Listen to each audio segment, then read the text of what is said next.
السلام عليكم.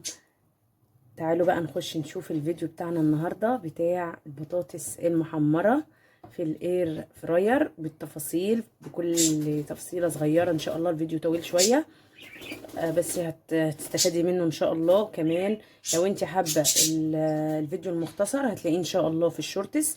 ادخلي في القناة على الفيديوهات الشورتس، هتلاقي الفيديو اختصارا لتحمير البطاطس في الاير فراير ان شاء الله. يلا ندخل على الفيديو ونشوف التفاصيل باذن الله في فيديو بتاعنا النهارده.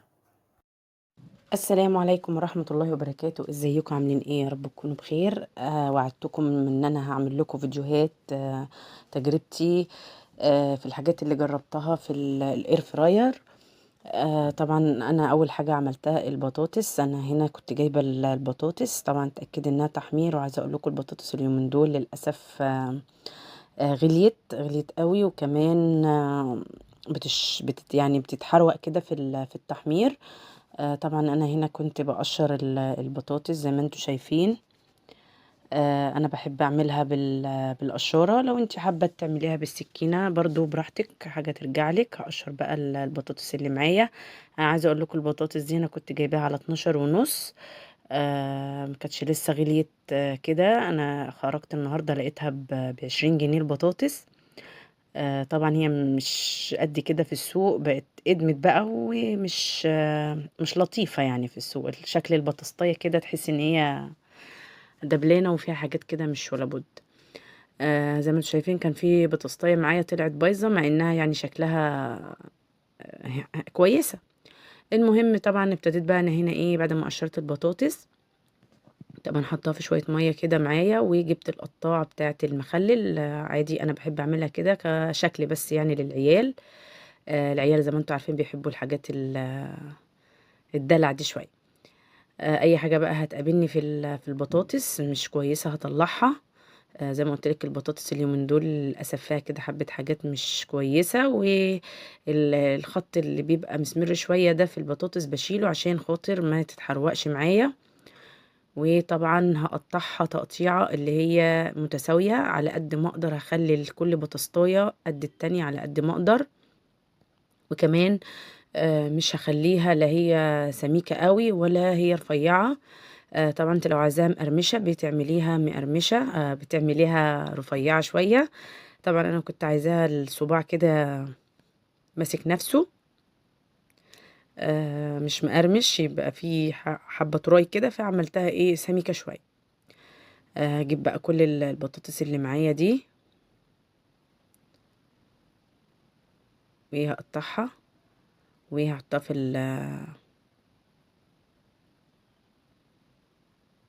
اهو. هنا بقى خلاص خلصت البطاطس اللي معايا كلها قطعتها. اجيب بقى شويه ملح، احطها طبعا غسلتها وشطفتها شطفه كويسه كده من النشا اللي فيها، واجيب شويه ملح في قلب الميه. انا بحب لما اجي احمر البطاطس بحب اعملها كده، احط لها شويه ملح في الميه واسيبها شويه كده مركونه، وشويه خل كمان. بصوا بقى دلوقتي بعد ما عدينا الفتره اللي انا قلت لكم عليها سبت البطاطس. على فكره برضو مش شرط ان انت تسيبي البطاطس في الملح حبه كبيره، او مش شرط ان انت تحطيها في ميه بملح، بس انا دي خطوه بحب اعملها في البطاطس على طول علشان تطلع معايا ايه مملحه كويس يعني. صفيتها بقى من الميه، جبت الجزء اللي انا هحمره دلوقتي وحطيت عليه شويه زيت. بصوا انت ممكن تنشفيها وممكن لا، بس انا ما بصراحه يعني ما بصفهوش. حطيت حوالي معلقه زيت وهقلب بقى كله كده مع بعضه كده كده في الزيت. طبعا القلايه بتاعتي انا مشغلاها لو سامعين صوتها، مشغلاها مسخناها شويه. كل بقى البطاطس كده ايه هقلبها في الزيت عشان تبقى كل البطاطسيات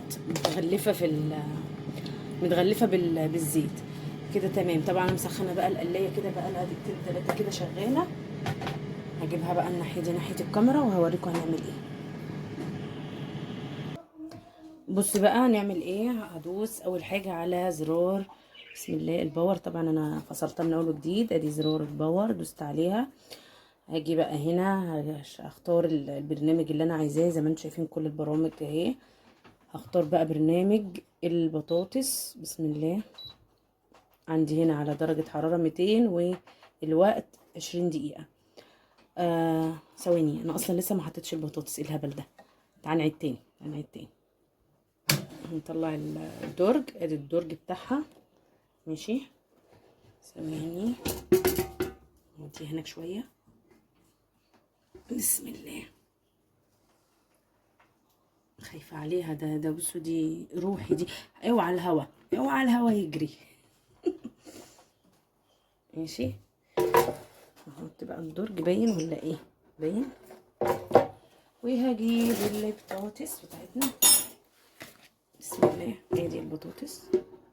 ننزل بقى كده بالبطاطس بتاعتنا كده. ثانية. الطشة دي معناها ان الحلة بتاعتها سخنة.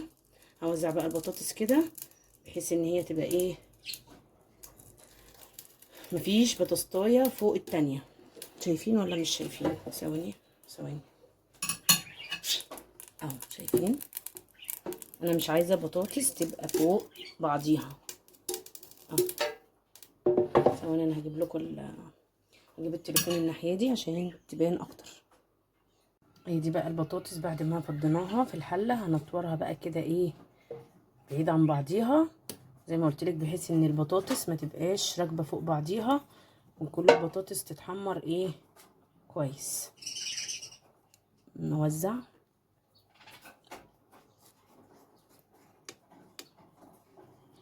على قد ما اقدر. طبعا هي تاخد كميه اكتر من كده، بس انا ايه، هما دول اللي انا محتاجاهم دلوقتي، عايزاهم يتحمروا معايا دلوقتي، والباقي مش هحمره دلوقتي، يعني مش محتاجاه دلوقتي. بالراحه عشان ما تتقشرش مننا. تعالوا بقى نحطها في الدرج او نحطها في الاير فراير. بصوا بقى اهي، هحطها بقى في الدرج بتاعها. بسم الله.